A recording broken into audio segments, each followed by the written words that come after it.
He sacrificed His only one Son, Jesus Christ, on the cross of Calvary 2,000 years ago. And yet, marami pa rin tao nagbabaliwala.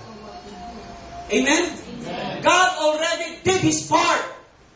And God is just waiting for man to do their part. To come to the Lord Jesus Christ. Amen? Amen? For their salvation.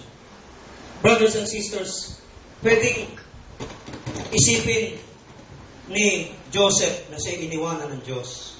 Pwede niyang sabihin ang buhay ay unfair. At pwede niya rin madama na siya na ang pinakakawawang tao na buhay sa mundo. But Joseph chose to have the right and clear perspective in life in all of those circumstances that he went through. Pinili pa rin ni Jose na magkaroon pa rin ng tama at malinaw na pananaw sa buhay. Kahit na patong-patong at napapaligiran siya ng hindi magagandang pangyayari. Amen? Amen. Sabi mo sa katabi mo, the choice is yours.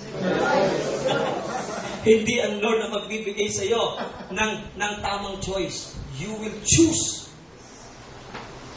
Hello? Ikaw ang pipili.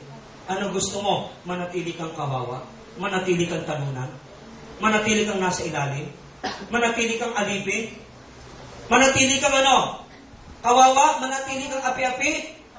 Manatili kang walang pagunlad? Kung yan ang gusto mo, walang magagawa Diyos sa'yo.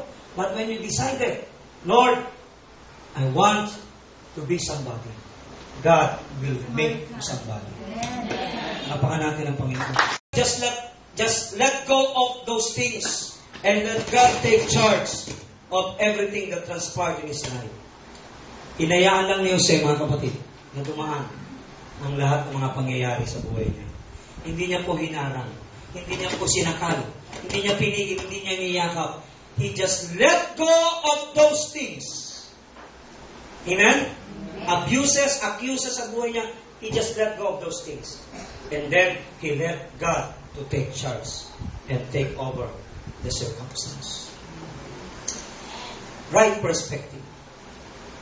Tamang pananaw. Nung iniharap ng Diyos si David kay Goliath, hindi siya nasinda. Hindi siya nangatog at hindi siya nabigla. Panginoon, ano ba itong iniharap mo sa akin? Batang musmus pa lang ako. Lugaw pa lang kinakain ko. Ito, buto-buto na. Panginoon, ano ba itong iniharap mo sa akin? Kumakain ko ng tao. Ako, day old na itong kinakain ko. Ang laki ni Goliath, 9-footer, maskulado. Ang pangit ng mukha, nakakatakot ang boses. Marami ng pininsala.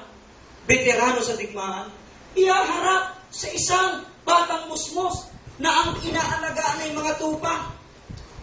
Si Goliath, veteranong sundalo, mandirigma ng Filistin. Iniharap siya ng Diyos doon. Pero hindi nasinda si David. Sabi mo sa katabi mo, huwag kang masisinda. Yung palabas ngayon, patay.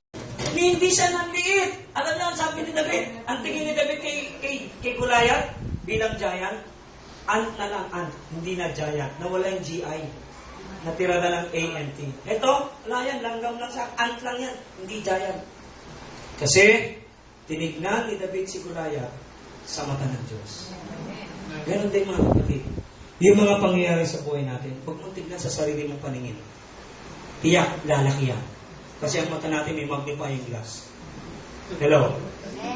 Ang mata natin may magnifying glass. Mas nakikita natin yung kapintasan ng kapwa natin kaysa sa kapintasan mo. Hello? Ito na. Pangit-pangit naman. Kaarte-arte. Kung pala yung maarte tsaka pangit. Kaya pinapakita ng Diyos sa iya. Yun hindi natin alam. Kaya pinapakita sa iyo ng Diyos. Ikaw yun! Pinasasalamin ng Diyos sa iyo ugali mo, pagkatao mo. Kaya huwag kang maghahatol, huwag kang magtuturo. Dahil lahat mabigat ang balik sa iyo. Tinignan ni David si Goliath sa mata ng Diyos. Kaya walang syokot si David. Hindi na siya na-syokot kay Goliath. Hindi siya natakot. Hindi siya, sandali, ano ba yan? Ang Kalokohan na yan, hiniharap mo sa akin na yan. Ikaw talaga, Lord, nagbibiro ka talaga. Hiniharap mo ako dyan eh. Hindi pa ako ready dyan. Listen. Bago iniharap ng Diyos si David kay Goliath, iniharap muna siya sa leon. Natalo niya leon. Pangalawa, iniharap siya sa oso. Natalo niya ang oso. Saka siya iniharap kay Goliath. Walang sitwasyon sa buhay natin na paglalagyan ng Diyos sa atin, paghihinturutan ng Diyos sa atin, ihaharap ang Diyos sa atin nang hindi niyo tayo naihanda. Harapan natin ako. Amen?